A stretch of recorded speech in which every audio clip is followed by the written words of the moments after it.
ప్రజాహితం కోసం మరి 10 ఏళ్ల పాటు మేము పనిచేసాం.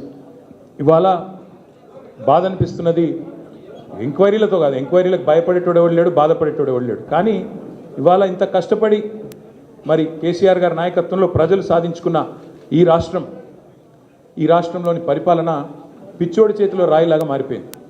పరిపాలన మీద దృష్టి లేదు, పరిపాలన చేత కాదు, ప్రజలకిచ్చిన హామీలు నెరవేర్చే సత్తా లేదు.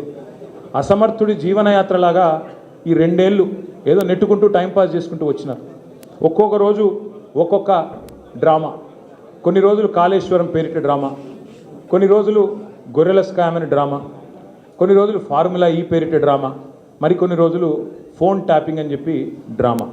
ఇవాళ బాధ ఎక్కడ అనిపిస్తుంది అంటే, చదువు, సంస్కారము, మర్యాద, హుందాతనం ఉన్న ఒక పార్టీ నాయకుడిగా నేను చేసే విజ్ఞప్తి, నేను చేసే ప్రార్థన ఏంటంటే, ఈ పుట్టిన మట్టి సాక్షిగా, అంతరాత్మ సాక్షిగా అక్రమ అనైతిక పనులు నేను ఎన్నడూ కూడా చేయలేదు అనే మాట స్పష్టంగా చెప్తాను.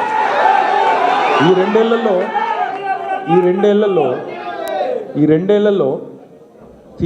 తీవ్రంగా, ఈ 2 ఏళ్లే కాదు, దాదాపు గత 7-8 ఏళ్ళుగా తీవ్రమైన క్యారెక్టర్ అసాసినేషన్ ఎఫర్ట్ నా మీద, వ్యక్తిత్వ హననం.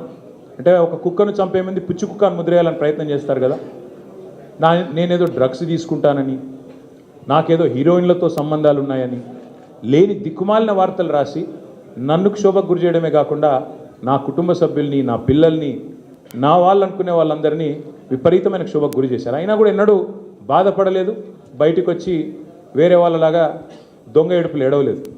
నేను నిబద్ధతతో పనిచేసిన నాయకుని కాబట్టి ఎవరికి భయపడకుండా 2 ఏళ్ళుగా తలవంచకుండా పోరాటం చేస్తూ ఉన్నాను. ఇవాళ నేను ఏదో టెలిఫోన్ ట్యాపింగ్లో ఏదో విచారణ క్రమాన్ని పిలిచారు, బరాబర్ పోతాం, పోయి అడుగుతా. ఏమడుగుతా? ఏం తప్పు చేసింది మా ప్రభుత్వం అని అడుగుతా, ఎక్కడ తప్పు జరిగింది అని అడుగుతా. ఇవాళ వారు సమాధానాలు చెప్పాలి నాకు.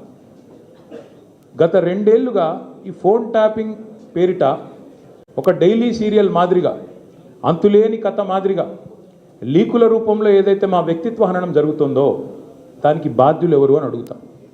ఎవరో హీరోయిన్ల ఫోన్లు ట్యాప్ అయినాయని మీరే ఒక 2 నెలలు నడిపిస్తారు డ్రామా. పోలీసు వాళ్ళు, కాంగ్రెస్ పార్టీ వాళ్ళు మీరే లీకులు ఇస్తారు, మీరే రాయిస్తారు, మీరే మళ్ళీ మీదికి వెళ్ళి మా వ్యక్తిత్వ హననం చేసే ప్రయత్నం చేస్తారు. ఇక వీళ్ళని బెదిరించిందట, వాళ్ళని బెదిరించిందట అని మీరే రాపిస్తారు 2 నెలలు. మళ్ళీ 3వ నెలలో మీరే రాపిస్తారు.